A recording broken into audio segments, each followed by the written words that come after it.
नमस्कार फ्रेंड्स, आजिर यही भिडियोटी रे मु आपनको शिखेबी आपण किपरि सुंदरी रु सुंदरी झील को पटई पारिबे।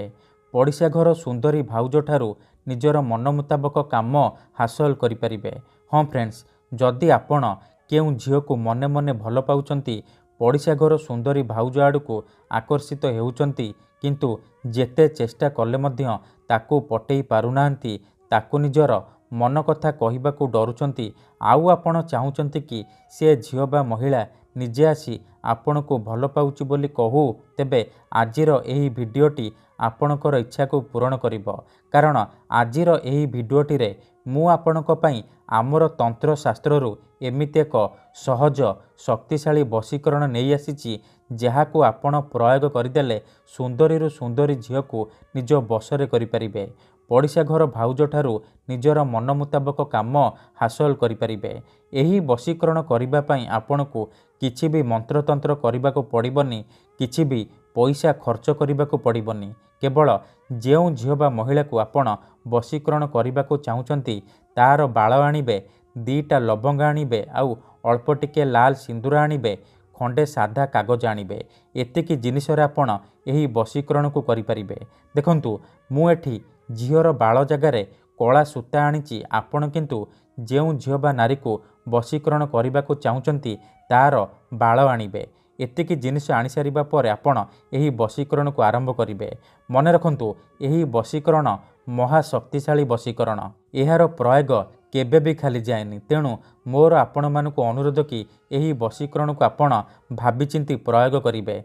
जदि आपण से झील को सतरे भल पाउचंती, ताकू विवाह करने को चाहूचंती, तेबे आपण एही वशीकरण को प्रयोग करिवे। अन्यथा मनरे कोनोसी खराब उद्देश्य किंबा कोनोसी खराब काम पई आपण एही वशीकरण को प्रयोग करिवेनी। काहेकि ना, जेउ झील बा नारी उपरे आपण एही वशीकरण को मात्र गोटिए थर प्रयोग करिदेबे, सीए सारा जीवन पई आपणकर बसरे हेजिब, आपणकर गुलामी करिब। आपण ताकू जहा कहिबे, जेमिति कहिबे सी करिब, कोनोसी प्रकार बाधा देब नाही। केवल आपण को दीटा लवंग, झीवर बाळ आउ अल्प टिके लाल सिंदूर दरकार। आज्ञा हाँ, यही वशीकरण साहाय्य आपण वर्ष वर्ष धरी भांगी जाइथिबा पुराणा प्रेम को फेराई आनी पारिबे। सासु नणंद दियर भाउज काहाकू भी निज बसरे करी ताठारू निजर मन मुताबक काम हासिल करिपारिबे।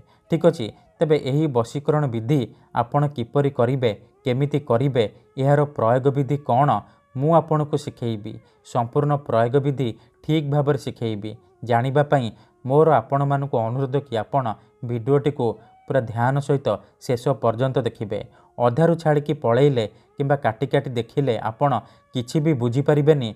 परे आपण कहिबे, गुरुजी आपणकर वशीकरण काम करूनी। तेणु मोर आपण मानकु अनुरोध कि आपण भिडियो को पूरा ध्यान सहित शेष पर्यंत देखंतु, प्रयोग विधि को ठीक भाव बुझंतु, तापर आपण एही वशीकरण करिबा पई जिबे। ठीक अछि, काहेकि ना तंत्र मंत्र वशीकरण ये एमिति सेमिति काम करेनी। मनरे संपूर्ण विश्वास, निष्ठा आउ एकाग्रतार सहित आपण को एही विधि करने को पड़िबो। तेबे जाई मु आपण को ग्यारंटी देउछि, आपण 100 रु 100% सफल हेबे। जदि गोटिए थररे सफल हेउनांती, द्वितीय थर चेष्टा करंतु, निहाती भाबे सफल हेबे। ठीक अछि, तेबे चालंतु जानिबा एही वशीकरण विधि को आपण किपरि करिवे। देखंतु, एही वशीकरण करिबा पई आपण जेउ झील बा नारी को बा महिला को वशीकरण करिबा को चाहूचंती, तार बाळ आनिबे, आउ दीटा लवंग आनिबे, अल्प टिके लाल सिंदूर आनिबे, खंडे साधा कागज आनिबे। प्रथमे आपण कोन करिवे, जो कागज आनिचंती से कागजरे सेई झील बा महिलार नाम लिखिबे, जाहाको आपण पटेइबा को चाहूचंती, जाहाको आपण निज बसरे करिबा को चाहूचंती। नाम लिखि सारिबा परे से कागज को निज सामने रखिबे, आउ जो दीटा लवंग आनिचंती से दीटा लवंगरे सेई झीवर बाळ को आपण भल भाबरे बांधी देबे। ध्यान सहित देखंतु, मु आपण को आउ थरे कहि रखुची, ये महाशक्तिशाली वशीकरण। एहार कोनोसी प्रकार काट नाही। तेणु एहाको आपण भाबिचिंती प्रयोग करिवे।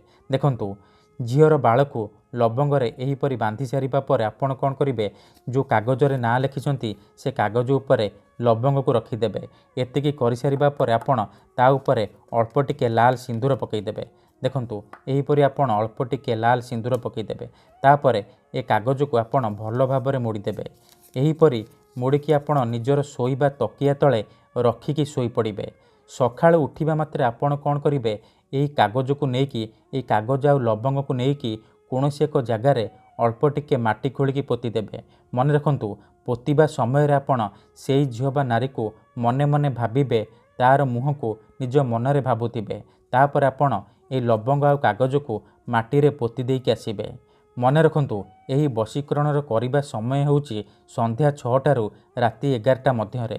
ଧନ୍ୟବାଦ।